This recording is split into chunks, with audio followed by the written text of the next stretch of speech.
Confusion abounds when it comes to artificial intelligence, so JLN spoke with 4 AI experts about some of those common misconceptions. I think AI can be used for so many different things, and there are so many different types of AI that without digging into the details within the context of a conversation, it's really hard to know what somebody really means when they say we use AI. So, I think that there's an opportunity for people to use AI that is, deep neural networks. There's an opportunity to use, random forest and tree-based approaches. And there's a lot of opportunities to use regularized regression and other types of regression. All of those are technically, AI and machine learning, or AI rather. But, at the end of the day, they're quite different skill sets, and you're not going to find somebody who typically would use all of them in their daily job.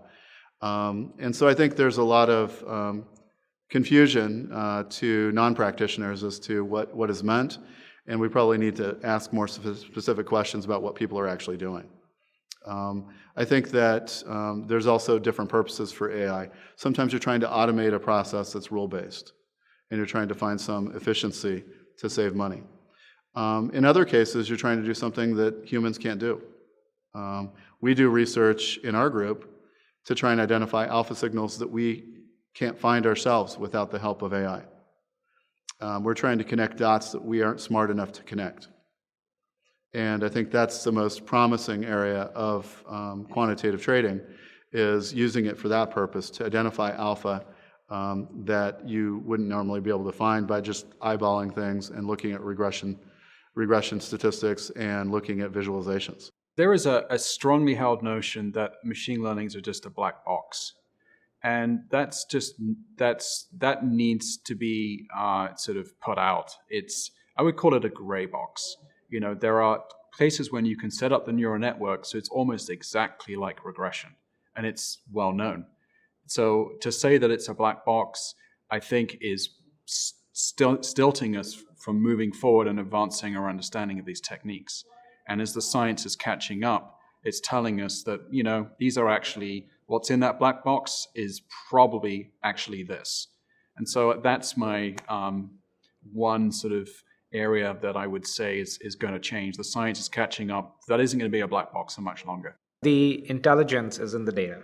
It's not in the tools that have come about in the recent past. And that's why AI took 20 years to be successful, because AI had been there 25 years ago, but there was no big data, which contains all the intelligence, and there was no processing power to convert that data into a model that represented the intelligence.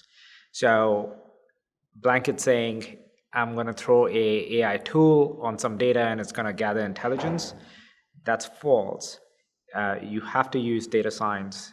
You have to engineer the data and understand what's in there, and then you can use the AI model to extract that intelligence, abstract it out in a model, and reuse it.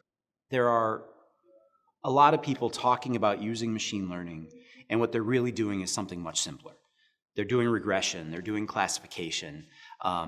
In fact, I would say regression and classification are the 2 most common uses of machine learning. I'd say optimization is probably third.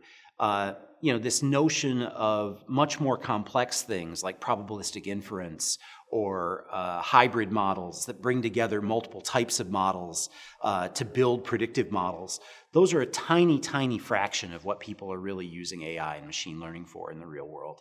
And that's okay. I mean, these are very useful tools, even if I'm just using it for optimization, if I'm just using it for a better regression. But I think you need to understand what problem you're really trying to solve, and then choose the right algorithm to solve that problem. You can't just throw a deep neural network at everything and say that it's going to figure it out.